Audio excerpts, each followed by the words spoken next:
Kibbee. This is how I make it. You start with roughly 2 pounds of ground beef. Well, this is going to be doubled, so this is larger. But basically, 2 pounds of ground beef, a cup and a half of this is fine ground wheat. Burgle is what we call it. Use butter to pat the top of the loaves, as you will see. Cinnamon, a little bit of cinnamon, black pepper, and salt. And there will be more as we progress.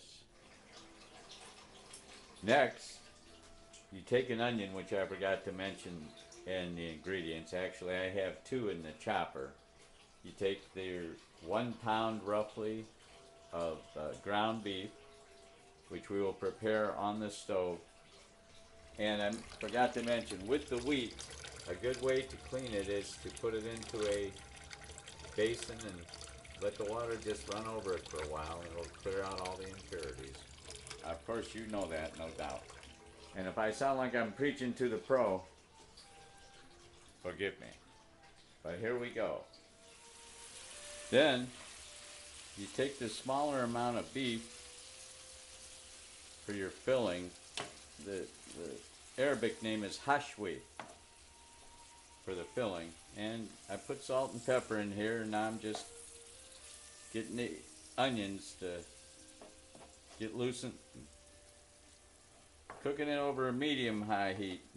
Don't want to start burning it. And it's better if you don't use, a very high lean meat. You have to have some fat in there to really get some flavors moving. And I'm not telling you anything you don't already know, but bear with my authoritative tone, my dear. A very important part is drain after you brown the hashwi. Drain it down. To this mixture, you could also add a 1/4 cup of pine nuts, which I didn't have. But get all that fat to drain out of there. I usually put a paper towel there and just let it drain down on a tilted pan. And we keep on rolling here. Next, we take our wheat, our burgle. We've drained out as much water as we can of that. It's absorbed now, it's hydrated. We take the remainder of our meat. We put our pepper and salt on it. To our tasting, it all depends on how much you like of whatever. You know the rule of thumb. Don't use one. But a little bit of salt. Not too much, I guess. I don't know. Whatever, however you want to do it. And then what I have to do now, which I'm going to have to set down the camera to do, is take this and squeeze out as much of the liquid that's still in it before adding it to the meat. So I'm going to get busy on that. I'll be right back.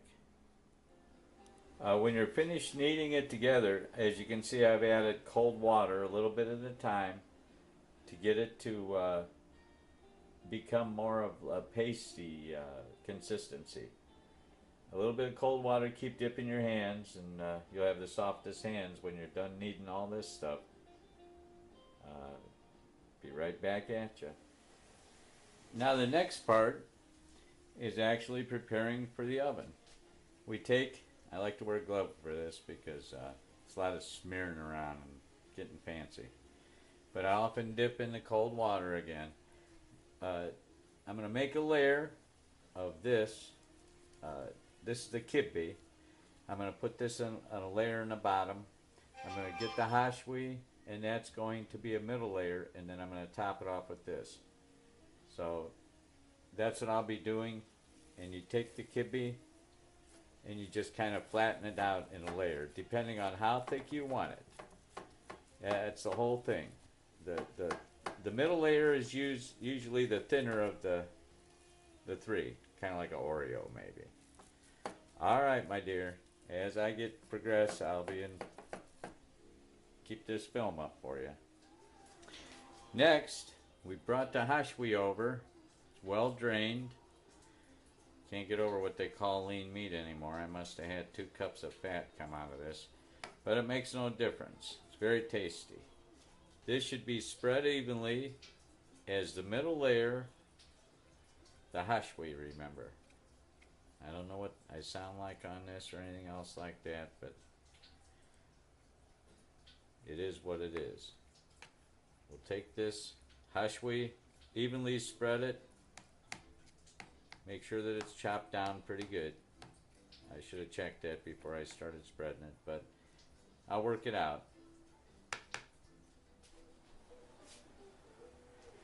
Okay, now having put the hashwi on the first layer, you take the second layer, which I like to wear gloves for too. I mean, I like soft hands and all, but this is a little much. Okay, you take this and then you flatten it out to about what the thickness of the bottom was. Make some patties, because you can't smear it around up here, so to speak. So just kind of pat it over, connect the dots. If you've ever played with mud pies or anything like that, it comes in handy as a child, but kind of just blend them together. I've seen some people roll this out even, but I don't go to that extreme. I haven't tried that. Probably much better.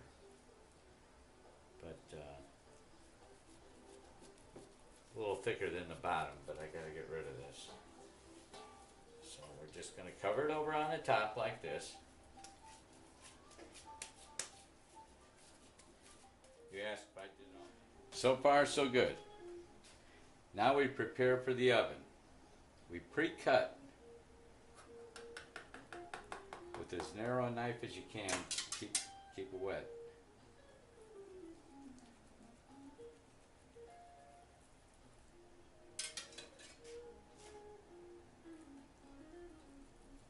Like this. Make sure you get all the way down to the bottom. You'll score it again after you cook it.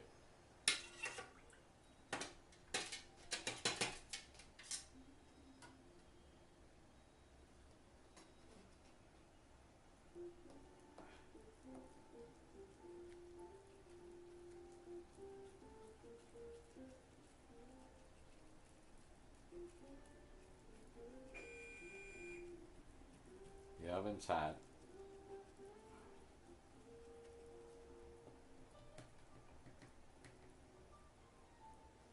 Okay, then you proceed to take them right, left, right, left, right, left. To make, I'll give you a quick idea real quick.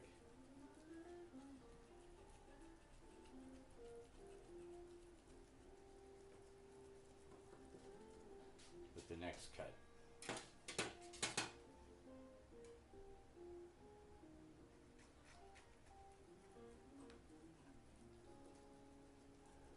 When you're finished making all these little cuts, which I'm not going to bore you to death with right now, but you can see your individual slice.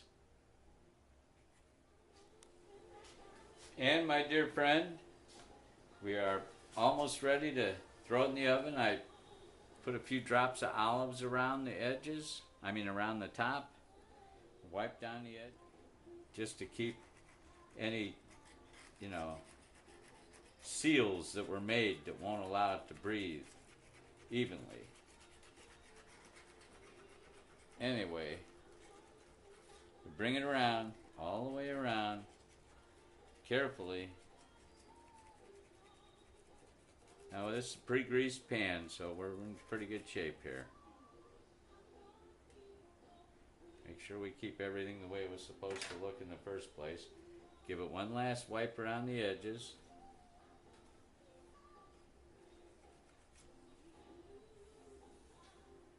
And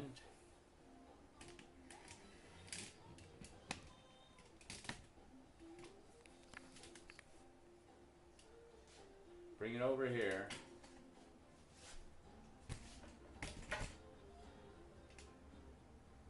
My 425-degree oven, preheated now. going right on the middle shelf. And halfway through its cooking time, which is 45 minutes, we will turn it. We'll do a little spin and turn on it so it can be even. So we'll set our timer for 22 and a half minutes, 20 minutes, whatever. Always check it early. Don't be sorry later. Checking it at 19 minutes. I just brought the finished product of the Kibbee out of the oven.